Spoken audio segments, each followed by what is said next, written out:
Hello everyone, myself Ishika and welcome back to my YouTube channel Delhi Scholar. आज हम English fluency की one shot revision करेंगे. Please ये video and तक ज़रूर देखिएगा क्योंकि आपके एग्ज़ाम के पर्सपेक्टिव से ये वीडियो बहुत ज़्यादा इम्पॉर्टेंट है. और अपने दोस्तों के साथ ये वीडियो ज़रूर शेयर कीजिए. और नोट से रिलेटेड जितनी भी इंफॉर्मेशन है वो आपको व्हाट्सएप चैनल ग्रुप पे मिल जाएगी. डिस्क्रिप्शन में व्हाट्सएप चैनल का ग्रुप है, वहाँ से आप ज्वाइन कर लीजिए. ठीक है. Let's start this video. Start करते हैं. पहले unit number 1, the domestic sphere, part A, the lost word, Esther Morgan. Poem का नेम है द लॉस्ट वर्ड और उसके पोएट कौन है? Esther Morgan. The unit discussed the poem The Lost was written by British poet Esther Morgan. The poem focused on the theme of voice, identity, and silence, especially in the context of women living within domestic and social boundaries. The poem shows how language is not neutral and how social power decide who can speak and who remain silent. The poet presents the emotional and psychological condition of a woman who has lost an important word that could give her identity. Poem का name है the lost word और उसके poet कौन है? Esther Morgan.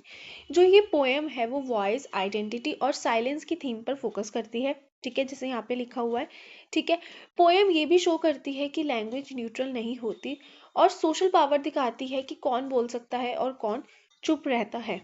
ठीक है, जैसे यहाँ पे लिखा हुआ है कि the poem show how language is not neutral and how social decide who can speak and who remain silent. ठीक है. पोएट एक ऐसी वुमेन जो इमोशनल एंड साइकोलॉजिकल कंडीशन को दिखाता है जिसमें अपने इम्पोर्टेंट वर्ड को खो दिया है जो उसकी पहचान दे सकता था. ठीक है. बेसिकली ये जो एक पोएम है एक वुमेन के बारे में बताया जा रहा है. ठीक है. उसने एक अपना इम्पोर्टेंट वर्ड खो दिया है जो वो अपनी पहचान दिखा सकती थी. ठीक है. Poetic language and how to read poem. Poetry does not work like a ordinary prose. It does not explain ideas directly. Instead, poetry suggests meaning through images and symbols while reading a poem. We should not search for only one fixed meaning. Each word in a poem work like clue. These clues connect with each other and create deeper meaning. Understanding poetry require patience and imagination. The meaning of a poem develops gradually as we reflect on its language. जो poetry does not work like a ordinary pause. Poetry है वो images और symbol के जरिए meaning समझाती है. ठीक है. कोई भी पोएम पढ़ते हुए हमें सिर्फ एक फिक्स्ड मीनिंग नहीं ढूंढना चाहिए. हर एक वर्ड एक क्लू की तरह काम करता है और ये क्लू एक दूसरे से जुड़े हुए होते हैं पोएम को समझने के लिए. ठीक है. हमें एक उसका सिंपल सा मीनिंग नहीं समझना, एक फिक्स्ड मीनिंग की तरह उसे नहीं समझना, इसके डीपर मीनिंग भी हो सकते हैं. ठीक है. क्योंकि जो ये क्लू होते हैं वो एक दूसरे से जुड़े हुए होते हैं जो पोएम को समझाने के लिए बहुत ज़्यादा ज़रूरी होते हैं और पोएम को समझने के लिए पेशेंस और इमेजिनेशन की ज़रूरत होती है. Title of the poem. The title of the poem immediate creatively curiosity because words are not physical object. Normally we lose things like key or book, not words. Normally हम क्या चीज़ें भूल जाते हैं? कीज हो गई, बुक्स हो गई, लेकिन वर्ड्स तो नहीं भूलते ना. Here the word lost is symbolic. A word is considered lost when a person is unable to use it. This inability may come from fear, social pressure, or lack of confidence. The title suggests that the woman has either forgotten or never learned to use an important word because society did not allow her to use it. Women ने इस word को कभी use ही नहीं करा, शायद से वो भूल गई हैं. ठीक है. क्योंकि सोसाइटी इस वर्ड को यूज ही नहीं करने देती. तो अगर हम एक एक करके भी स्टेंजा समझेंगे तो आपको बहुत अच्छे से समझ आ जाएगी पोएम. ठीक है. स्टार्ट करते हैं stanza number 1. She lost a word and searches for it everywhere. Behind the sofa, at the back of dusty cupboards and drawers, she picked through the rubbish sacks. इसमें क्या बात की गई है? पोएट ने फर्स्ट स्टेंजा में एक women को दिखाया है. ठीक है. ये तो आपको समझ में आया होगा कि जो एक खोए वर्ड को ढूंढ रही है. अभी तक आपने इंट्रोडक्शन पढ़ी, सब पढ़ा, आपको इसमें इतना तो समझ आ ही गया होगा ना कि पोएट ने एक ऐसी वुमेन को रिप्रेजेंट कर रहा है जो एक अपना खोया हुआ वर्ड ढूंढ रही है. ठीक है. अब एक्सप्लेनेशन करते हैं इसमें क्या लिखा है. In the first stanza, the poet shows a woman searching for a lost word in hidden and ignored places inside the house. These places symbolize forgotten comes for her mind. The domestic space represent her limited world where she spent most of her life. The rubbish sacks and dusty cupboard suggest suppressed thoughts and emotions that were never considered important. The stanza highlight how women are so deeply involved in a domestic responsibility that they forget their own voice and identity. क्या बोला गया है, poet ने एक first stanza में एक women को दिखाया है जो एक खोए हुए वर्ड को ढूंढ रही है. जो ये वर्ड है उसके मन के छुपी हुई जगह में है, जिसके अंदर के घर के भूल भुलैया से उसको कंपेयर किया गया है. कहाँ कहाँ ढूंढ रही है, घर के पिछले हिस्से, डस्टी कवर्ड और ड्रॉर्स को में ढूंढ रही है. ठीक है, जो वुमेन है वो रबिश सेक्स में चीज़ों को ढूंढ रही है, जिसका मीनिंग क्या होता है, वो अपने दबे हुए थॉट्स और इमोशंस को ढूंढ रही है जो कभी उसके लिए इम्पोर्टेंट पाने ही नहीं गए. ठीक है, वो हर जगह ढूंढ रही है, डस्टी कवर्ड्स में. ठीक है, और इसमें किस किस की बात की गई थी, sofa, behind the sofa, drawers. ठीक है, इस स्टैंजा में ये दिखाया गया है कि वुमेन को घर के कामों में इतना इन्वॉल्व किया जाता है कि वो अपनी खुद की वॉइस और आइडेंटिटी भूल जाती है. हम अपने रियल लाइफ में भी एग्जांपल्स देते हैं. बहुत सारी वुमेन्स ऐसी हैं जो अभी भी घर से बाहर नहीं निकल सकती, कुछ भी काम नहीं कर सकती, पढ़ाई स्टडीज नहीं कर सकती.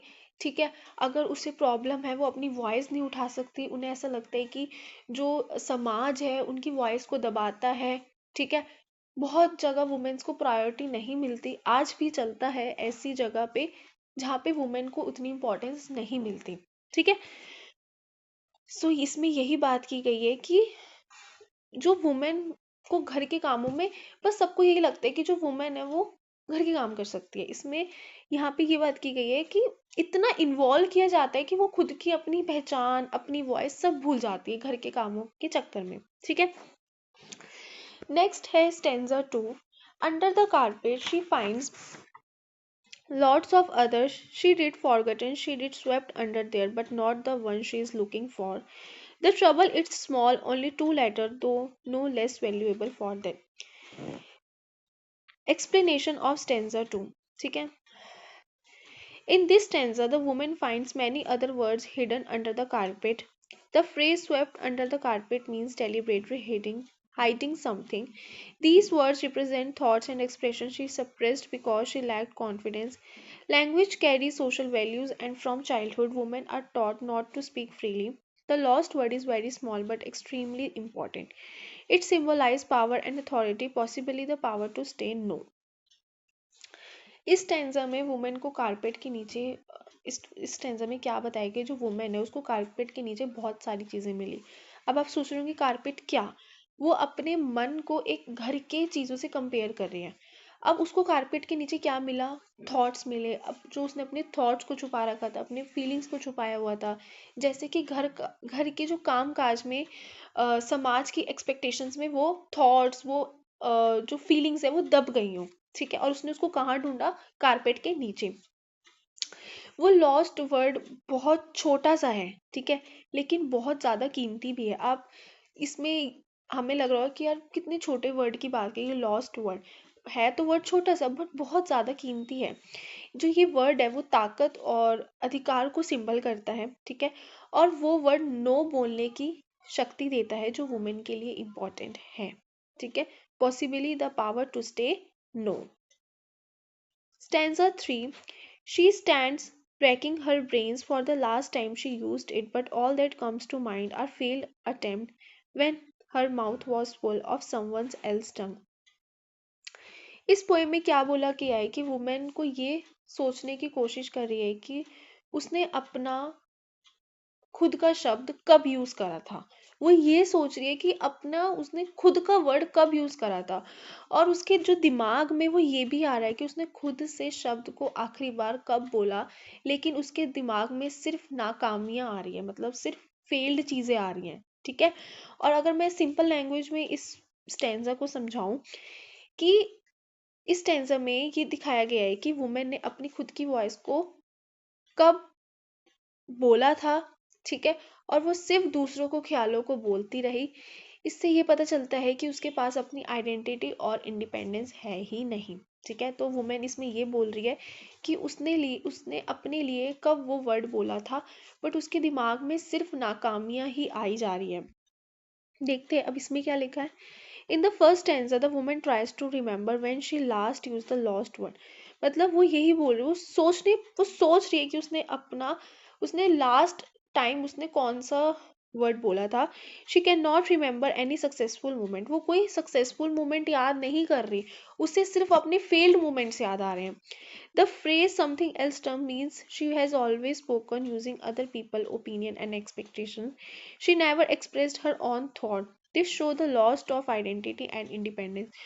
और इससे ये पता चलता है कि उसके पास अपनी आइडेंटिटी और इंडिपेंडेंस है ही नहीं, बची ही नहीं है। The poem and abruptly to highlight that once person loses their voice, silence become permanent. मैंने आपको ऊपर समझा दिया अच्छे तरीके से कि सिंपल लैंग्वेज में कि क्या बात की गई है कि ठीक है। अब समरी क्या है। The poem present the emotional struggle of a woman who has lost her voice due to social condition. Language plays a major role in shaping identity. Women in traditional societies are taught obedience and silence. The lost word symbolized freedom, choice, and selfhood. The poem strongly criticized gender inequality embedded in language and society. Poem में एक women की emotional struggle को दिखाया गया है जिसने अपनी voice को खो दिया है और किसकी वजह से, स्पेशल सोशल कंडीशन की वजह से। ठीक है, सो ये था एक आपका, मतलब मैंने पोएम का समझाया। आई होप आपको समझ आ गया होगा। और अगर आपको इसके नोट्स चाहिए तो डिस्क्रिप्शन में व्हाट्सएप चैनल ग्रुप है, आपको सारी इन्फॉर्मेशन वहाँ प्रोवाइड करवा दी जाएगी। So please join the WhatsApp channel group. So अब आगे देखते हैं। यूनिट है Squeezle Gets Talks All About Muddled Sentence. Introduction. This lesson is written in the form of a story to make a grammar learning interesting and less mechanical. The story revolves around two doodles character named Squiggle and Doodle Dude. A doodle is an absent-minded drawing that people often make while feeling bored or distracted. Since doodle exist only on a paper, they can easily get trapped inside books. In this story, both characters accidentally get stuck inside the Oxford Dictionary. Through their conversation and problem solving, students learn the fundamental of a sentence construction and grammar. सो इसमें क्या बात की गई है, ये जो एक lesson है वो एक स्टोरी के रूप में लिखा गया है ताकि जो ग्रामर सीखना इंटरेस्टिंग और कम मैकेनिकल लगे स्टूडेंट्स को।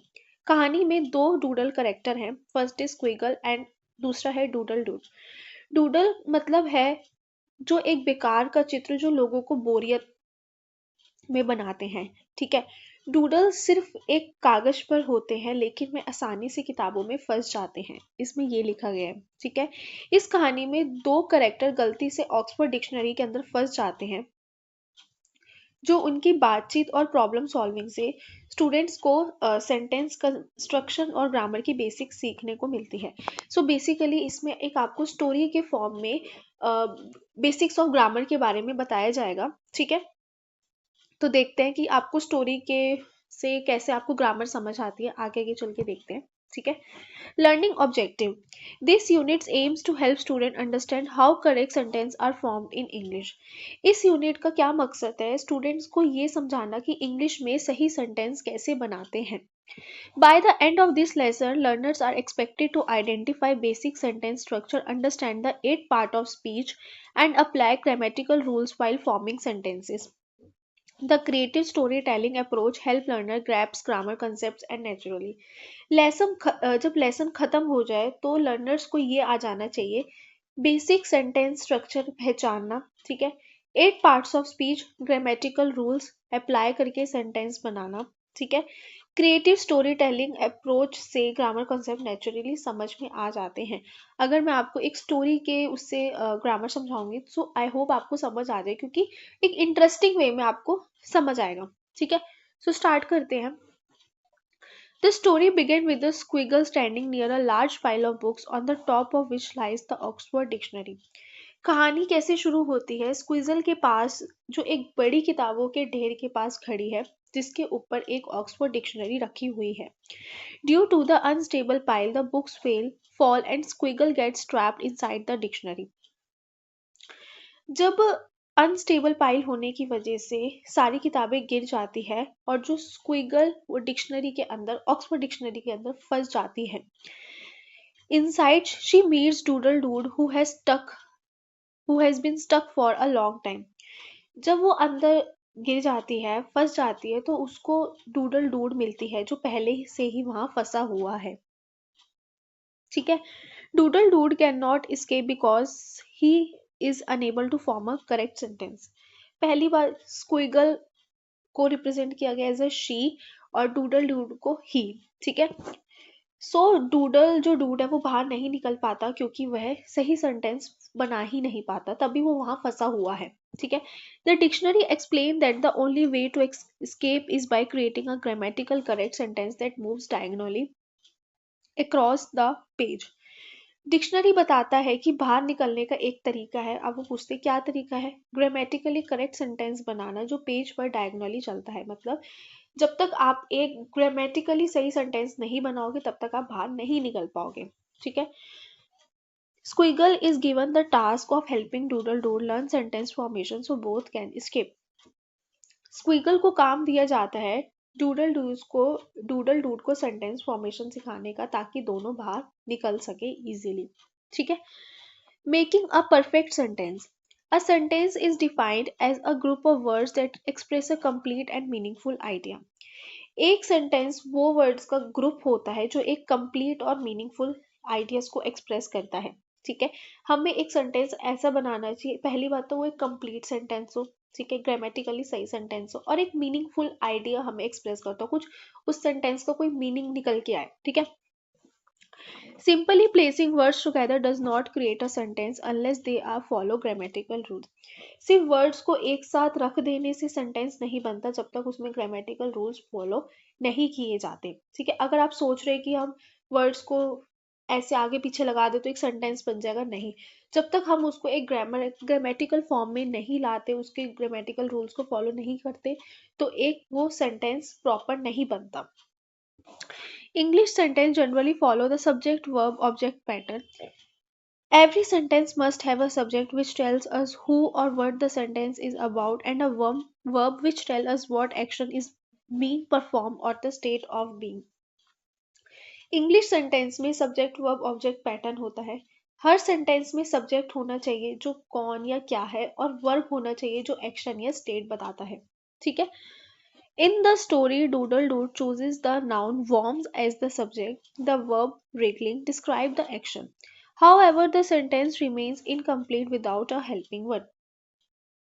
Example में डूडल डूड ने नाउन वॉर्म्स को सब्जेक्ट बनाया, वर्ब किसको बनाए? रिगलिंग, एक्शन डिस्क्राइब करते हैं, लेकिन सेंटेंस अभी भी इनकम्प्लीट रहता है क्योंकि इसमें हेल्पिंग वर्ब है ही नहीं. हेल्पिंग वर्ब मेन वर्ब को सपोर्ट करता है. ठीक है. और टेंस एंड जो नंबर है उसके एग्रीमेंट को मेंटेन करता है. अब वॉर्म प्लूरल नाउन है इसलिए करेक्ट हेल्पिंग वर्ब क्या आना चाहिए? आर. ठीक है. और कंप्लीट सेंटेंस क्या बनेगा? The worms are wriggling. देखते हैं इसमें भी यही लिखा हुआ है. Helping verb supports the main verb. जो हेल्पिंग वर्ब है वो किसको सपोर्ट करती है? मेन वर्ब को. And help the maintain tense and number agreement. Since worm is a plural noun, एक वॉर्म एक प्लूरल नाउन है, करेक्ट हेल्पिंग वर्ब क्या आनी चाहिए? आर. तो कंप्लीट सेंटेंस क्या बन जाएगा? The worms are wriggling. तो एक हमारा ये कंप्लीट सेंटेंस बन गया. ठीक है. Extended a simple sentence. Squiggle teaches Doodle Dood that sentences can be expanded by using additional part of speech. Squiggle Doodle Dood को सिखाता है कि सेंटेंस को additional part of speech add करके एक्सप्लेन किया जा सकता है. अब आप पूछोगे पार्ट्स ऑफ स्पीच क्या होता है? Adjectives are added to describe nouns. जो एडजेक्टिव्स है वो नाउन्स को डिस्क्राइब करते हैं सेंटेंस को विविड बनाने के लिए, making the sentence more vivid. Preposition are use to show position और प्लेस. जो प्रेपोजिशन है वो पोजीशन और प्लेस को शो करते हैं. Adverbs provide information about how, when, where और what extent and action occurs. जो एडवर्ब्स है वो बताते हैं how, when, where, to what extent action हुआ. ठीक है. Interjection express emotion and add life to sentence. Interjection जो इंटरजेक्शंस है वो इमोशन एक्सप्रेस करती है और सेंटेंस को लाइफ देती है, एक सपोर्ट देती है. इन एलिमेंट्स को ऐड करके हम एक सिंपल सेंटेंस, डिटेल और एक एक्सप्रेसिव सेंटेंस बन जाता है। Of speech explain. This lesson introduce all 8 parts of speech used in English grammar. Noun, जो नाउन है वो पीपल, प्लेस, एनिमल और थिंग को नेम करता है। प्रोनाउन, प्रोनाउन नाउन की जगह यूज होते हैं टू रिपीटेशन अवॉइड करने के लिए, ठीक है। जो वर्ब्स है वो एक्शन और स्टेट ऑफ बीइंग शो करती हैं, ठीक है। एडजेक्टिव्स क्या डिस्क्राइब करते हैं, वर्ब्स एंड एडजेक्टिव नाउन को डिस्क्राइब करते हैं, ठीक है। एडवर्ब्स वर्ब एंड एडजेक्टिव्स को मॉडिफाई करते हैं। प्रेपोजिशन क्या शो करते हैं, प्रेपोजिशन शो वर्ड्स के बीच के रिलेशनशिप को दिखाते हैं, ठीक है। कंजक्शंस वर्ड्स और सेंटेंस को ज्वाइन करते हैं। इंटरजेक्शंस क्या एक्सप्रेस करते हैं, इमोशन एक्सप्रेस करते हैं, ठीक है। Understanding these parts help in forming correct and meaningful sentence. इस पार्ट्स को समझने के लिए हम एक करेक्ट और एक मीनिंगफुल सेंटेंस फॉर्म करते हैं, ठीक है। Grammar exercise. The grammar exercise included in these units are designed to strengthen practical understanding. इस सेक्शन में ग्रामर के एक्सरसाइज होते हैं जो प्रैक्टिकली अंडरस्टैंडिंग पे फोकस करते हैं, ठीक है। They focus on identifying noun, adjective, verbs, adverb, preposition, conjunctions and pronoun. ये exercise noun, adjective, adverbs, preposition, conjunction और प्रोनाउन को आइडेंटिफाई करने में हेल्प करते हैं। Students also learn subject verb agreement. जो स्टूडेंट्स हैं वो लर्न करते हैं subject verb agreement, correct verb forms and sentence correction. Students subject verb agreement, verb को सही रूप और सेंटेंस करेक्शन के बारे में सिखाते हैं। These exercise encourage active practice rather than rote memorization. ये एक्सरसाइज रॉट मेमोराइजेशन मीन्स याद करना, रटने के बजाय एक्टिव प्रैक्टिस पर जोर डालते हैं, ठीक है। रोट मेमोराइजेशन मीन्स याद करना, रटना। Diary writing and blog writing. Diary writing is introduced as a personal blog and reflective form of writing. Diary writing एक पर्सनल और रिफ्लेक्टिव राइटिंग है, ठीक है। It allow individual to express thoughts, emotions and daily experience freely. इसमें हम अपने thoughts को, emotions को और डेली एक्सपीरियंस को लिख सकते हैं, फ्रीली लिख सकते हैं, ठीक है। There is no fixed format for diary writing. इसका कोई एक फिक्स्ड फॉर्मेट नहीं होता। Entries usually include date, time and place and may begin with Dear Diary. Entry में यूजुअली डेट, टाइम, प्लेस होता है और किससे शुरू होता है, डियर डायरी से शुरू करते हैं, ठीक है। The language is informal and personal. जो लैंग्वेज इसके अंदर यूज होती है वो एक इनफॉर्मल होती है, पर्सनल लैंग्वेज होती है, कोई भी इसके अंदर फॉर्मल लैंग्वेज यूज नहीं की जाती। Diary writing helps improve self expression, emotional clarity and writing fluency. Diary writing से सेल्फ एक्सप्रेशन, इमोशनल क्लैरिटी और राइटिंग इन्फ्लुएंस इंप्रूव होता है। Unit 1B uses creativity and storytelling to simplify grammar learning by following squiggle and doodle journeys. Students understand sentence structure and grammar rules naturally. The unit builds a strong foundation for accurate and confident language use, which is essential for effective communication. जो unit 1 भी है, हम conclusion क्या है, creativity और story telling का इस्तेमाल करके, यूज करके ग्रामर लर्निंग को आसान बनाता है, ठीक है। स्क्विगल और डूडल डूड की जर्नी के थ्रू स्टूडेंट सेंटेंस स्ट्रक्चर और ग्रामर रूल्स को, अभी हमने एक स्टोरी के उससे पर्सपेक्टिव से हमने ग्रामर के रूल्स को समझा, ठीक है, सेंटेंस को समझा, ठीक है। इससे क्या होगा, इस यूनिट से स्टूडेंट्स को एक सही और कॉन्फिडेंट लैंग्वेज यूज के लिए एक स्ट्रॉन्ग फाउंडेशन मिलता है, ठीक है, जो इफेक्टिव कम्युनिकेशन के लिए बहुत ज़्यादा ज़रूरी होता है। तो यही था, मतलब एक उन्होंने स्टोरीज के उससे ग्रामर के बारे में समझाया, पार्ट्स ऑफ स्पीच के बारे में समझाया, ठीक है। So this is it's a conclusion, ठीक है। नेक्स्ट देखते हैं, यूनिट है unit number 2, in the university introduce oneself. Meaning and importance of introduction. क्या मतलब है और क्या इम्पोर्टेंस है इंट्रोडक्शन की, ठीक है। In university life students meet many new people such as a classmate, teachers, neighbours, seniors and sometime official. University life में जो स्टूडेंट है वो बहुत सारे लोगों से मिलता है, जैसे कि क्लासमेट्स हो गए, टीचर्स हो गए, सीनियर्स हो गए, ऑफिशियल्स हो गए, ठीक है। Introducing one self is the first step in starting communication with others. अपने आप को इंट्रोड्यूस करना दूसरों के साथ बात शुरू करने का एक पहला स्टेप होता है। अगर हम किसी के साथ कम्युनिकेशन करते हैं तो पहला होता है कि हम अपना नाम बताते हैं, उससे हम उसका नाम पूछते हैं। सो फर्स्ट स्टेप होता है कि अपने आप को इंट्रोड्यूस करना।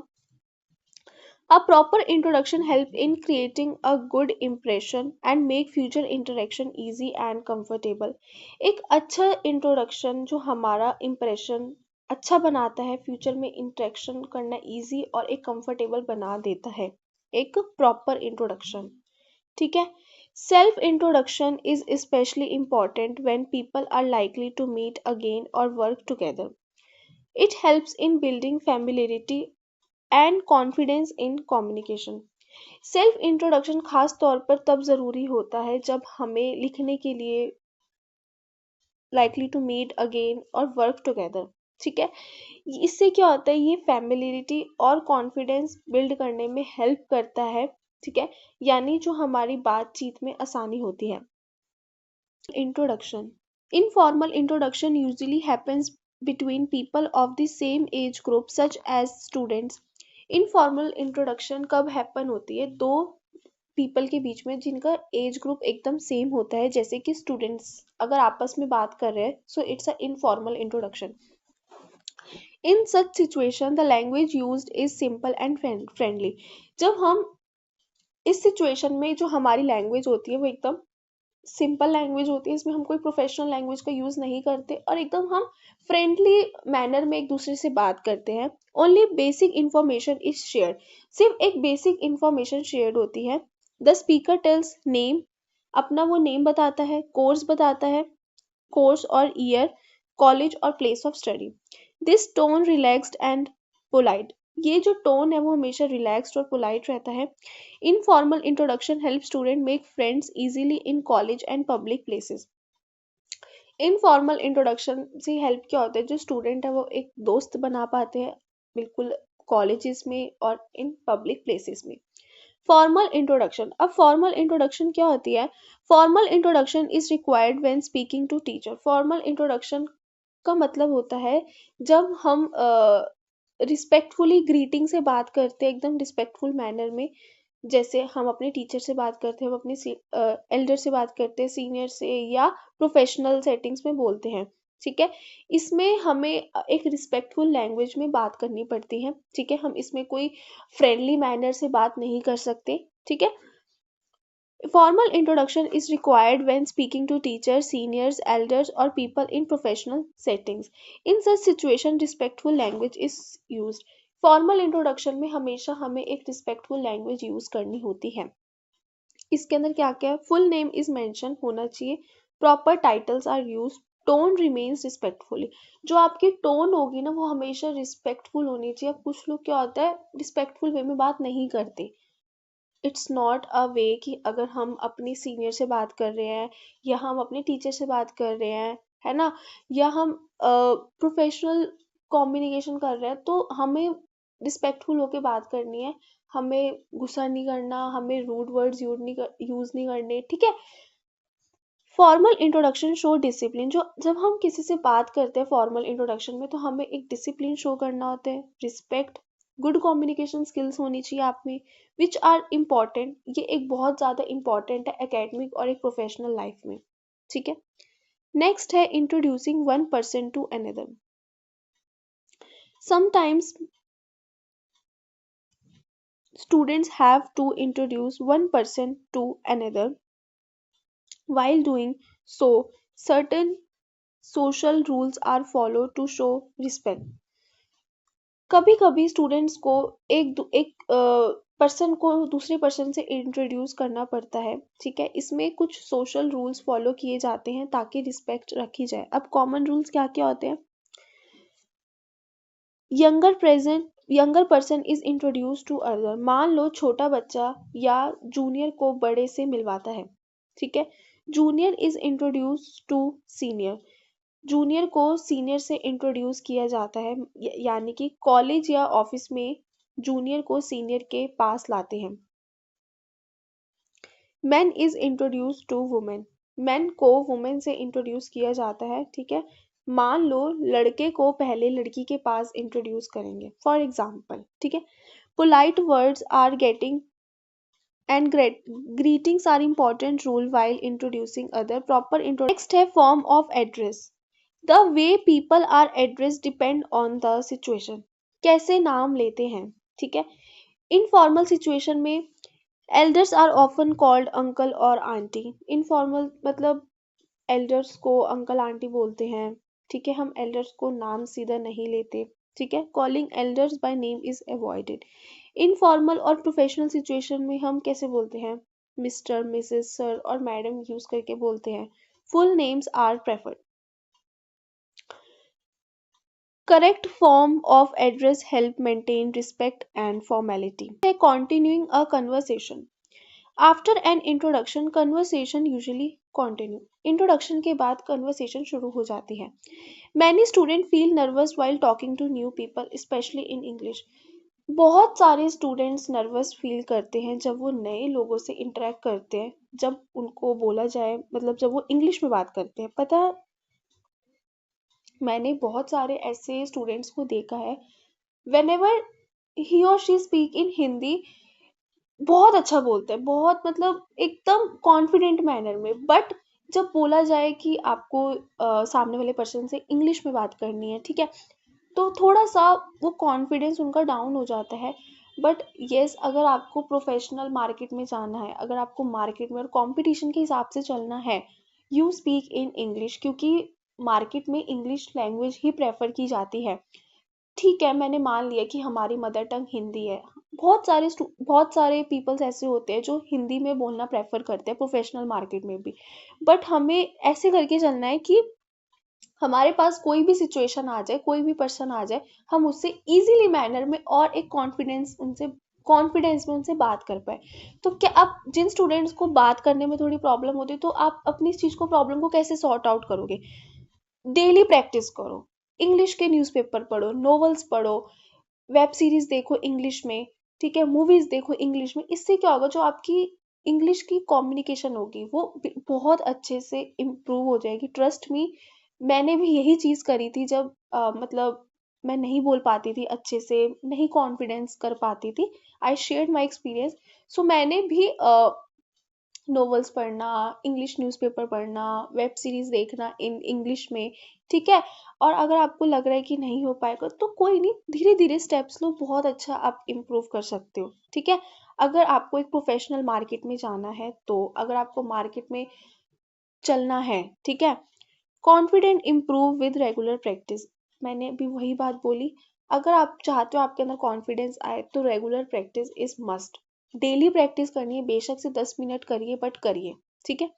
वाइल टॉकिंग, जब हम किसी से बात कर रहे हैं, स्पीक क्लियरली, एकदम क्लियर बोलिए। Listen carefully. अब कुछ लोग नहीं सुनते, वो कहते हैं हम क्यों सुने, हमारे काम का नहीं है, बट नहीं, आपको सुनना है, ठीक है। Listening skills is very very important. अगर आपको किसी के साथ बेटर कम्युनिकेशन करना है ना, अगर आप अच्छा बोल रहे हो, तो नेक्स्ट स्टेप है कि आप उसको सुने भी सही। Listening skill very important. Maintain eye contact, और आई कांटेक्ट मेंटेन करिए, ठीक है। अवॉइड इंटरप्टिंग, उनको अवॉइड मत कीजिए। एंड कन्वर्सेशन पोलाइटली, और जो कन्वर्सेशन है पोलाइटली उसको एंड करिए, ठीक है। अब कुछ लोग अच्छे वे में नहीं बात करते, ठीक है, वो पोलाइट मैनर में बात ही नहीं करते, उनका टोन ऐसा होता है, ठीक है। गलती उनकी भी नहीं होती, कुछ लोगों का टोन ऐसा होता है कि वो पोलाइट में बोलते हैं, बट सामने वालों को, बंदे को लगता है कि यार हाउ ही इज रूड, कितना रूड है, बट वो रूड नहीं होता है। तो हमें अपनी कन्वर्सेशन जो भी करनी है पोलाइट मैनर में करनी है, सामने वाले को ऐसा ना लगे कि बहुत रूड मैनर में बात हो रही है, नहीं, ठीक है। Good conversation skill improve communication and confidence. जो गुड कन्वर्सेशन स्किल्स होती है वो इम्प्रूव करती है कम्युनिकेशन को और कॉन्फिडेंस को। नेक्स्ट है स्मॉल टॉक। अब स्मॉल टॉक क्या होता है? Small talk refers to light and general conversation. Small talk का मतलब होता है हल्की और आम बातचीत जो एक दूसरे से को पहली बार मिलने पर कंफर्टेबल फील करने में हेल्प करती है। It help in creating comfort, ये एक हेल्प मदद करती है एक कंफर्ट क्रिएट करने में बिटवीन उन पीपल के बीच में जो पहली बार मिल रहे हैं। कॉमन टॉपिक्स इसके अंदर क्या क्या इंक्लूड्स होते हैं? College and studies, place of residence, travel, families, hobbies, entertainment, social media. ठीक है। Small talk is useful during informal meeting and introduction. Small talk तब हेल्पफुल होती है, तब यूजफुल होती है जब हम किसी के साथ इनफॉर्मल मीटिंग्स कर रहे हैं या इंट्रोडक्शन की बात चल रही है। ठीक है। टॉपिक्स टू अवॉइड, हमें क्या क्या टॉपिक्स अवॉइड करने हैं?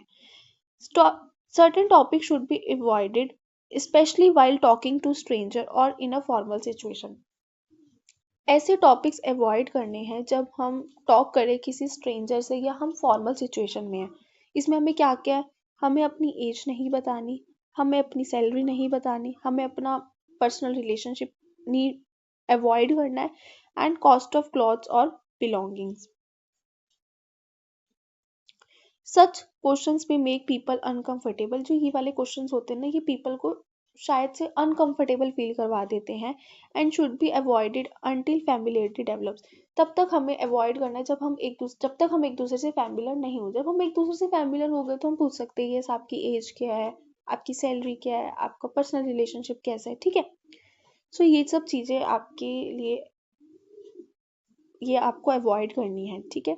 Use of dialogues, dialogues help in understanding how conversation naturally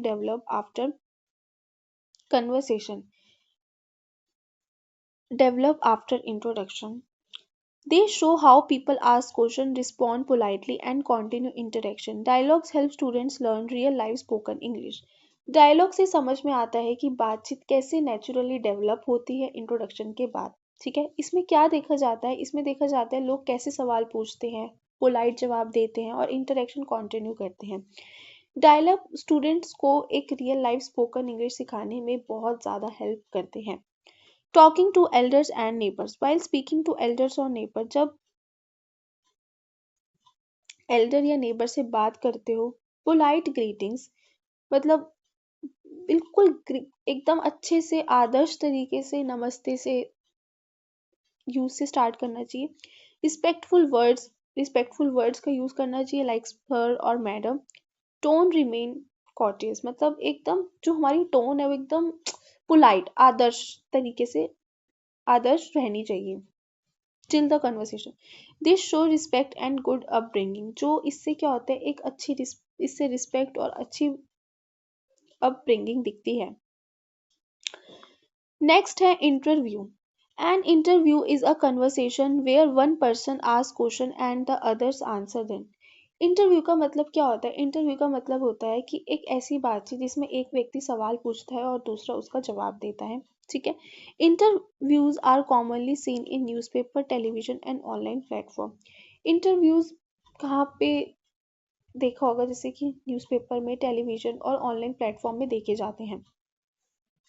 interviews help in understanding, interviews से हमें क्या पता चलता है? Personal background, professional life, interest and achievements. अब क्या क्या इंटरव्यू क्वेश्चंस होते हैं? Childhood and education, interview question दो टाइप के होते हैं, बचपन और शिक्षा के बारे में, career and achievements, hobbies and interest, personal opinion. Some questions are serious, कुछ क्वेश्चन सीरियस होते हैं, while others are light and fun to make interview interesting। कुछ क्वेश्चन सीरियस होते हैं जबकि कुछ लाइट और फन होते हैं जो इंटरव्यू को इंटरेस्टिंग बनाते हैं। फॉर्मल एंड जॉब इंटरव्यूज, अब फॉर्मल एंड जॉब इंटरव्यूज कैसे होते हैं? Formal interviews are conducted for professional purpose such as a job. Formal interview professional के पर्पस से होते हैं, जैसे जॉब इंटरव्यूज। जॉब इंटरव्यूज किस पे फोकस करता है? एजुकेशनल क्वालिफिकेशन पे, एक्सपीरियंस पे, स्किल्स पे, कैरियर गोल्स पे। जब हम जाते हैं सपोज किसी कंपनी में या कहीं भी ऐसी जगह, तो वो हमारा सबसे पहले इंटरव्यू लेते हैं। वो हमारा इंटरव्यू क्यों लेते हैं? हमारी क्वालिफिकेशन जानने के लिए, हमारा नेचर जानने के लिए। ठीक है। हम हमारे अंदर क्या क्या स्किल्स हैं। ठीक है। सो तभी इंटरव्यू लिया जाता है। ठीक है। Clear, confident and honest answer are important in job interviews. Clear answer देना, कॉन्फिडेंट मैनर में और एक ऑनेस्ट आंसर देना एक इम्पॉर्टेंट है एक जॉब इंटरव्यू में। CV, curriculum vitae means which refers to a personal educational, जिसे हम रिज्यूमे भी बोलते हैं, personal education and professional journey. It is an important document used while applying for job और इंटर्नशिप. जब हम किसी जॉब, ये एक ऐसा एक इम्पॉर्टेंट डॉक्यूमेंट है जब हम अप्लाई करते हैं जॉब के लिए या इंटर्नशिप के लिए, तो हम अपना सीवी वहाँ भेजते हैं. ठीक है. Difference between CV and resume, मतलब दोनों चीज़ अलग अलग है, सीवी भी और रिज्यूमे भी. सीवी में क्या होता है? A CV is a detail and includes complete academic and professional information. CV एक डिटेल्ड और इंक्लूड, जिसके अंदर सारी एकेडमिक और प्रोफेशनल इंफॉर्मेशन इंक्लूडेड होती है. A resume is shorter and more specific. जो रिज्यूमे होता है वो थोड़ा शॉर्टर होता है, ठीक है, और एक स्पेसिफिक होता है. ठीक है. Content of a CV. अब क्या क्या कंटेंट है सीवी के? A CV generally includes personal information. इसके अंदर पर्सनल इंफॉर्मेशन इंक्लूड होती है सीवी में. एजुकेशनल क्वालिफिकेशन भी होती है, स्किल्स लिखी होती है, अचीवमेंट्स लिखी होती है, वर्क एक्सपीरियंस लिखा होता है, एक्स्ट्रा करिकुलर एक्टिविटीज लिखी होती हैं. Guidelines for writing a CV. जब हम सीवी लिख रहे हैं, information should be clear and accurate. जो हम इंफॉर्मेशन सीवी के अंदर लिख रहे हैं वो बिल्कुल क्लियर होनी चाहिए और एक एक्यूरेट होनी चाहिए. Educational detail should be in reverse order. Important achievement should be highlight. जो जो हमारी लाइफ के इंपॉर्टेंट अचीवमेंट है वो हमें अच्छे से हाईलाइट करने हैं. ठीक है. Abbreviation should be avoided. Abbreviation avoid करने हैं. जैसे गुड लिखा हुआ है तो आप उसको लिख दो जीडी, नहीं. एंड लिखा है तो एंड का आप सिंबल बना दो, नहीं. जो एब्रीवेशन है वो आपको अवॉइड ही करनी है. ठीक है. ग्रेड को GR8 करके लिख रहे हो, नहीं, आपको प्रॉपर वर्ड्स का यूज करना है. ठीक है. A well written CV improve chances of selection. अगर हमारा जो सीवी है एकदम वेल रिटन होगा, अच्छे मैनर में होगा, तो हमारा चांसेस बढ़ जाएंगे कि हम सिलेक्ट हो जाए. ठीक है. उस जॉब में या उस इंटर्नशिप में. ठीक है. सो नेक्स्ट देखते हैं. अब नेक्स्ट है unit number 3, in a public place, part A, poem Amal Kanti. Nirendra Nath Chakraborty. Understanding poetry. Poetry uses fewer words but carries deeper meaning. Poetry में कम शब्द होते हैं लेकिन उनमें गहरा मतलब होता है. A poem does not explain everything directly like prose. Poem सीधा सीधा चीजें नहीं बताता जैसे प्रोज करता है. ठीक है. Instead it's present situation. इसमें सिचुएशंस होती हैं, करेक्टर्स एंड इमेजेस जो हमें एक आइडिया सजेस्ट करते हैं. To understand a poem properly we must think about the feeling, symbols and contrast used by the poet. Poem को समझने के लिए हमें पोएट की फीलिंग्स को, सिंबल्स को और कॉन्ट्रैक्ट्स के बारे में सोचना पड़ता है. The poem Amal Kanti talks about a boy who does not fit into a society. Poem Amal Kanti एक लड़के के बारे में बात करता है जो समाज के यूजुअल सक्सेस के कॉन्सेप्ट में फिट ही नहीं होता. ठीक है. दो his character the poet question whether material success is the only goal in life. इसके थ्रू जो पोएट है वो ये सवाल पूछता है कि क्या मटेरियल सक्सेस ही जिंदगी का एक एकमात्र गोल होना चाहिए. पोएट ये एक क्वेश्चन पूछता है. पढ़ते हैं, आगे पढ़ते हैं. Central idea of the poem. क्या इसका सेंट्रल आइडिया पोएम का? The poem highlight individual freedom, simplicity and inner happiness. Poem में इंडिविजुअल फ्रीडम, सिंप्लिसिटी और इनर हैप्पीनेस को हाईलाइट किया गया है. It shows that not everyone dreams of becoming successful in the same way. Some people find joy in the nature and peace rather than in career, money, or status. Amal Kanti represent people who are misunderstood because they do not follow social expectations. पहली चीज इसमें क्या बात की गई है? Poem में individual freedom, simplicity और इनर हैप्पीनेस को हाईलाइट किया गया है. इसमें ये दिखाता है कि हर कोई सक्सेस के ड्रीम को एक ही तरह से नहीं डिफाइन करता. हर किसी के लिए लाइफ में सक्सेस होने का अलग अलग पॉइंट ऑफ व्यू है. ठीक है. कुछ लोग नेचर और पीस में खुशी ढूंढते हैं, ना कि कैरियर, पैसा या स्टेटस में. ठीक है. अमल कांति किन लोगों में से? अमल कांति उन लोगों को रिप्रेजेंट करता है जो मिसअंडरस्टूड होते हैं, क्योंकि ये समाज की एक्सपेक्टेशंस को फॉलो नहीं करते, मतलब गलत समझने वाले. ठीक है. जो समाज की एक्सपेक्टेशंस को समझते ही नहीं, उनको नहीं फॉलो करते, तो अमल कांति उस टाइप का उनमें से रिप्रेजेंट करता है. अब पोएम समझते हैं. Amal Kanti used to come late to school every day and he could never understand a thing. We all felt sorry for him. He always wore a look of puzzlement. In this stanza, the poet introduced Amal Kanti as a school student who is weak in studies. He often comes late and fails to understand lesson.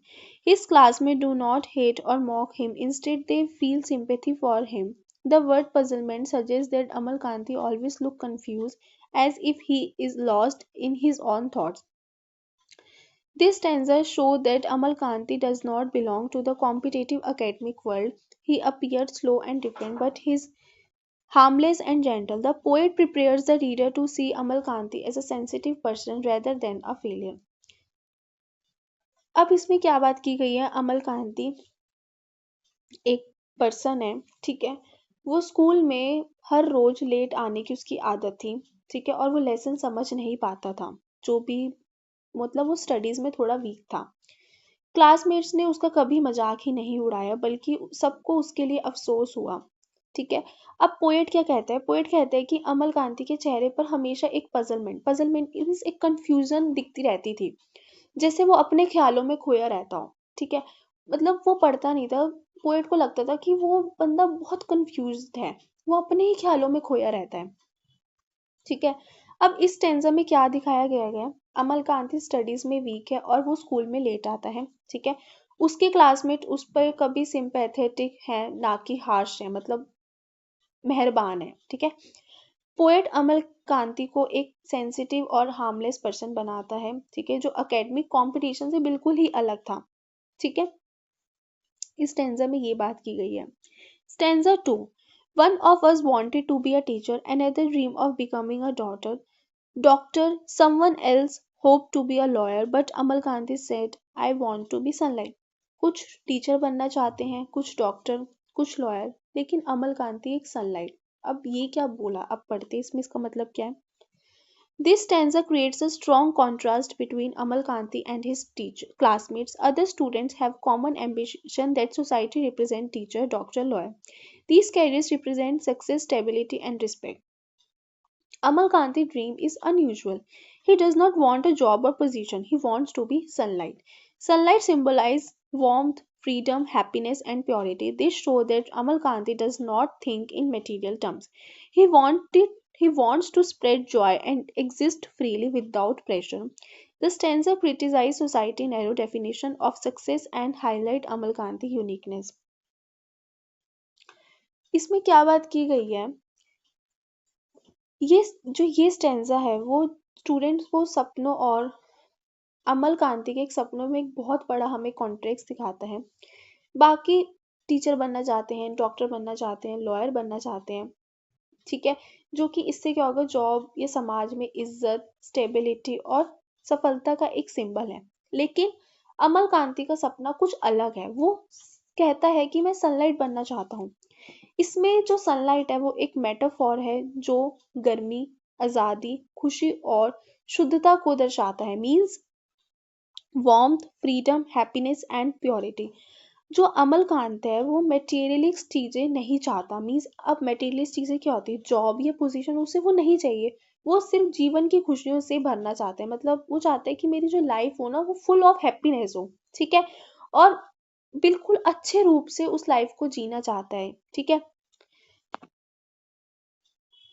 मतलब वो चाहता है कि जो उसकी life हो वो एकदम बिल्कुल अच्छे वे में हो, फ्रीडम हो, उस लाइफ में खुशी हो, किसी चीज का कोई स्ट्रेस ना हो। अब जॉब्स वगैरह में स्ट्रेस है, लेकिन वो ऐसी लाइफ चाहता ही नहीं है, वो सनलाइट वाली लाइफ चाहता है, वो फ्रीडम है, उसे किसी चीज की, वो किसी के डिपेंड नहीं है, अपनी मर्जी से वो अपनी लाइफ जी रहा है, खुशी से जी रहा है, ठीक है, बिल्कुल प्योरिटी। तो अमल कांति एक उसका ये सपना है, ठीक है, कि वो क्या बनना चाहता है, वो सनलाइट बनना चाहता है। Stanza 3. He liked to lie on the grass and watch the sunlight filter through the leaves of jam and jambrul trees. This stanza describes Amal Kanti's love for nature. He enjoys simple moments like lying on the grass and watching sunlight pass through leaves. The mention of jam and jambrul trees create a peaceful rural image. This scene explains why Amal Kanti wants to become sunlight. He finds joy in nature, calmness and beauty. He is not attracted to competition or ambition. This stanza show his inner world which is peaceful and pure. इस stanza में अमल कांति को nature से प्यार, उसको इसमें बताया गया कि जो अमल कांति है उसको नेचर से बहुत प्यार है। उसे घास पर लेटने और धूप के पत्तों से फिल्टर होते हुए देखने में बहुत ज़्यादा मज़ा आता है। ठीक है। जाम एंड जैम्बुल ट्रीज की पत्तियों का जिक्र किया गया है इस स्टैंजा में। ठीक है। एक शांत रूरल तस्वीर पिक्चर क्रिएट करता है। इस सीन से क्या पता चलता है कि जो अमल कांति है वो सनलाइट बनने की ख्वाहिश रखता है। उसमें जो एक नेचर में खुशी मिलती है शांत और खूबसूरत माहौल में। ठीक है। उसको ये कंपटीशन या एम्बिशन में कोई दिलचस्पी नहीं है। वो उसको नेचर पसंद है। उसको पसंद है, उसको घास पे लेटना है, उसको ट्रीज पसंद है। ठीक है। उसको इन कंपटीशन और एम्बिशन में कोई मतलब नहीं है। ये स्टेंजा जो है वो उसके इनर वर्ल्ड को दर्शाता है जो एकदम पीसफुल है, जो प्योर है, जिसमें कोई टेंशन नहीं है, कोई स्ट्रेस नहीं है, बिल्कुल हैप्पीनेस है। ठीक है। जब आपने देखा ही होगा जब हम माउंटेन्स पे जाते हैं हमें कितना इनर पीस मिलता है। ठीक है। और जब हम ट्रीज मतलब जब हम जाते हैं आउटिंग करने कहीं पे भी, ठीक है, हमें ऐसा लगता है कि यार इज दिस पीस, ये पीस है। ठीक है। क्यों? क्योंकि वहां पे कोई स्ट्रेस नहीं होता, हम किसी के कोई अंडर में नहीं होते, हम अपनी लाइफ में खुश हो रहते हैं। ठीक है। Stanza 4. We thought he was a strange, but perhaps he was the wisest of us all. In the final stanza, the poet reflects on Amal Kanti life. At first, others think he is a strange because his dreams do not match social expectations. However, the poet realized that Amal Kanti may actually be wiser than anyone else. He understood he understands happiness in a deeper way. He chooses peace over pressure and joy over ambition. The stanza suggests that true wisdom lies in knowing what makes one happy, not in the following society blindly. इस stanza में जो अमल इस stanza में जो poet है वो अमल कांति की जिंदगी के बारे में सोचता है। ठीक है। इसमें उसने ये बताया कि जो मतलब उसने पहली बात ये सोचा कि मतलब ये लाइफ बेस्ट है। ठीक है। यहाँ पे जब उसने पोएट ने इस चीज को डीपर वे में समझा कि उसने एक पीस को चूज किया है ओवर प्रेशर, कि उसने प्रेशर को चूज नहीं किया, उसने शांति को चूज किया है। ठीक है। सो ये है कि इसका जो इसने अपना लाइफ का चूज किया है ये सबसे मतलब इट्स अ एक्चुअल। ठीक है। अब हर किसी का होता है कि लाइफ में सक्सेस हो जाना, वो भी चीज़ ज़रूरी है, बट बहुत लोग को ऐसी जगह पसंद है जहाँ पे कोई प्रेशर ना हो, हम अपने हिसाब से अपनी लाइफ को स्पेंड करें। ठीक है। अब ये पोएम हमें क्या मैसेज देती है? The poem teaches that success is not same for everyone. Poem हमें ये समझाती है कि जो सक्सेस है वो हर किसी के लिए एक जैसी नहीं होती। अब हर किसी की लाइफ में अपनी सक्सेस का मतलब अपना होता है। ठीक है। People should be free to choose their own path. Judging other based on academic performance और कैरियर चॉइस इज अनफेयर। किसी को अकेडमिक परफॉर्मेंस या कैरियर चॉइस से जज करना गलत है ये। Inner happiness is more important than social approval. Inner happiness भी बहुत ज़्यादा ज़रूरी होती है सोशल अप्रूवल से। स्टार्ट करते हैं part B, Bhimayana book to shelter. Introduction. This part focus on public place and how they are not equally accessible to everyone. इस पार्ट में पब्लिक प्लेस के बारे में बात की गई है और ये दिखाया गया है कि ये जगह सबके लिए इक्वेबल एक्सेसिबल नहीं है। It show how caste discrimination operate openly in society. ये ये दिखाता है कि कैसे कास्ट डिस्क्रिमिनेट हो, मतलब किस डिस्क्रिमिनेशन होता है सोसाइटी में कास्ट की वजह से। The narrative is based on incident from the life of doctor B R Ambedkar. ये एक इंसिडेंट उठाया गया है डॉक्टर बी आर अम्बेडकर की लाइफ से। ठीक है। The text highlight the problem of shelter. ये टेक्स्ट शेल्टर की प्रॉब्लम को हाईलाइट करता है which is basic a human need. जो एक ज़रूरत है, एक ह्यूमन की नीड है एक शेल्टर। ठीक है। And how even this denied to Dalit. और दलित को ये भी डिनाई कर दिया जाता है। This shows the education and qualification do not protect a person from caste based humiliation. जो ये लेसन है वो हमें ये सिखाता है कि एजुकेशन और क्वालिफिकेशन भी किसी को जाति बेस्ड अपमान से नहीं बचा सकता। ठीक है। Frame narrative beginning.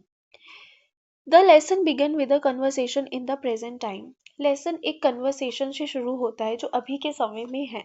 People are discussing reservations and caste. जो लोग हैं वो रिजर्वेशन और कास्ट के बारे में बात कर रहे हैं। ठीक है। One voice claims that caste discrimination no longer exist in the cities. एक वॉइस कहता है कि शहर में जाति भेदभाव अब नहीं है। ठीक है। Another voice challenge this belief. दूसरी वॉइस कहता है कि जो दूसरी आवाज है वो इस बिलीफ को चैलेंज करती है। ठीक है। Newspaper reports are shown to proven that untouchability and caste violence still exist. Newspaper report से पता चलता है कि अनटचेबिलिटी और जाति हिस्सा अभी भी मौजूद है सोसाइटी में। These reports includes incidents of violence against Dalit in modern India. This frame narrative connects the past with the present and shows that the problem has not ended. जो ये रिपोर्ट्स है वो दलित के खिलाफ हिंसा के जो इंसिडेंट्स को दिखाते हैं जो मॉडर्न इंडिया में हो रहे हैं। ठीक है। ये जो फ्रेम है वो नैरेटिव पास्ट को प्रेजेंट से जोड़ता है और ये दिखाते हैं कि समस्या खत्म अभी भी नहीं हुई है, अभी भी डिस्क्रिमिनेशन होता है कास्ट के बेसिस पे। Ambedkar's train journey 1917. Ambedkar is traveling by train from Bombay to Baroda after returning from his studies abroad. Ambedkar train से बॉम्बे से बड़ौदा जा रहे हैं स्टडीज अब्रॉड के बाद। ठीक है। He is well dressed and educated. वो अच्छे से ड्रेस्ड और एजुकेटेड हैं। ठीक है। A fellow passenger assume that Ambedkar is a Brahmin because of his appearance and education. एक फेलो पैसेंजर मतलब मान लेते हैं कि अंबेडकर है वो ब्राह्मण है क्योंकि उनके अपीयरेंस और एजुकेशन को देखकर वो एक प्रॉपर ब्राह्मण लग रहे थे। ठीक है। When Ambedkar is about to reveal his caste. जब उन्होंने अपनी कास्ट को रिवील किया, ठीक है, अपनी उन्होंने कास्ट बताई, तो वो रुक जाते he stop himself. He realize that revealing his identity could invite trouble. उन्होंने रियलाइज किया कि अगर वो अपनी कास्ट बता रहे हैं तो इससे ट्रबल हो सकते, इससे परेशानी आ सकती है। This movement show how dangerous cast identity can be in public space. ये जो मूवमेंट है वो दिखाता है कि जो कास्ट है वो जो कास्ट की वो पब्लिक प्लेस में कितनी खतरनाक हो सकती है, कितनी डेंजरस हो सकती है। The train journey symbolise movement and progress but Ambedkar fear show that social barriers remain strong. Train journey को सिंबलाइज करता है कि लेकिन अंबेडकर को जो डर दिखाता है कि सोशल बैरियर्स बहुत ज़्यादा मजबूत है। Then arrival in Baroda. Ambedkar reaches Baroda to join service under the Gaekwad of Baroda. Ambedkar जब बड़ौदा पहुंचते हैं गेकवर्ड ऑफ बड़ौदा के यहाँ सर्विस ज्वाइन करने और फॉरेन एजुकेशन के लिए, although he has official appointed in foreign education he faces immediate problems। उन्होंने ऑफिशियल अपॉइंटमेंट और फॉरेन एजुकेशन के लिए बहुत सारी प्रॉब्लम को फेस किया है। ठीक है। he cannot find a place to stay because hotels refuses him after knowing his caste। उनको ऐसी होटल से मना कर दिया उनकी कास्ट की वजह से। Public accommodation become inaccessible to him। This show that education does not erase caste identify। इससे ये शो होता है कि जो एजुकेशन है, इससे क्या शो हो रहा है, ये दिखाते हैं कि जो एजुकेशन जाति पहचानों को इरेज नहीं कर सकती। एजुकेशन से हम अपनी आइडेंटिटी को इरेज नहीं कर सकते। Stay at the Parsi। Ambedkar finally finds shelter at a Parsi inn because he believes Parsis do not practice untouchability. However, this hope does not last. Once his caste is discovered, the inn owner becomes hostile. Ambedkar is asked to leave immediately. He is not allowed to stay or even speak. This incident shows that discrimination is not limited to one community, it's across society। Ambedkar ने एक Paris में shelter पाने की कोशिश करी थी क्योंकि वो मानते थे कि जो पेरिस है वो अनटचेबिलिटी नहीं करता, उन्हें ऐसा लगा। लेकिन ये आशा भी तिरस्कार गई जब उनकी कास्ट का उन्हें पता चला, जो ऑनर है वो हॉस्टाइल हो गए। अंबेडकर को उन्होंने बोला कि आप यहाँ से चले जाइए, चले जाने के लिए कहा, और वो रुकने या वो कुछ बोल नहीं पाए। ठीक है। अब ये इंसिडेंट क्या दिखाता है कि जो डिस्क्रिमिनेशन सिर्फ एक कम्युनिटी में नहीं होता, ये पूरे समाज में, ये पूरी सोसाइटी में फैला हुआ है। हम ये नहीं बोल सकते कि ये सिर्फ इसी कम्युनिटी में, नहीं, हर सोसाइटी में ये फैला हुआ है। Experience at the office. At the office, Ambedkar is treated badly by colleagues. Files are thrown at him instead of being handed over. This is done to avoid physical contact. He is isolated and humiliated daily. He described his situation as being like an ox in the oil press, moving continuously but going nowhere. This metaphor show mental exhaustion and helplessness. अब office में कैसा treatment होता था, जो अंबेडकर उनको college colleague से एकदम बेकार तरीके से ट्रीट करते थे। उन्हें फाइल्स फेंक कर देते दी जाती थी इंस्टेड ऑफ हैंडिंग ओवर, मतलब उन्हें हाथ में उनको फेंकते थे। ठीक है। Search for help. Ambedkar tried to seek help from friends belonging to different communities. However, most of them refuses him politely or make refuse. Ambedkar ने बहुत अलग अलग डिफरेंट कम्युनिटीज से हेल्प लेने की कोशिश करी। कुछ तो मना कर देते पोलाइट में और कुछ एक्सक्यूज कर देते। Fear of social backlash prevent them from helping. This show how caste discrimination is supported by silence and fear, not just direct violence. Irony of Baroda. Baroda is named after a tree that gives us shade and shelter. However, the city fails to give shelter to Ambedkar. This irony highlights the cruelty of social practice. Ambedkar is forced to spend time in public garden because he has now where to stay. Ambedkar ने अपना बहुत सारा time एक public garden में spend करा। Return to Bombay after 11 days of humiliation and hardship. 11 days के बाद, इतनी ह्यूमिलेशन और हार्डशिप के बाद, अंबेडकर ने बड़ौदा छोड़ दिया और वो बॉम्बे की तरफ रिटर्न बॉम्बे चले गए। His attempt to serve in Baroda and because society refuse to accept him, क्योंकि उन्हें सोसाइटी ही एक्सेप्ट नहीं कर रही थी।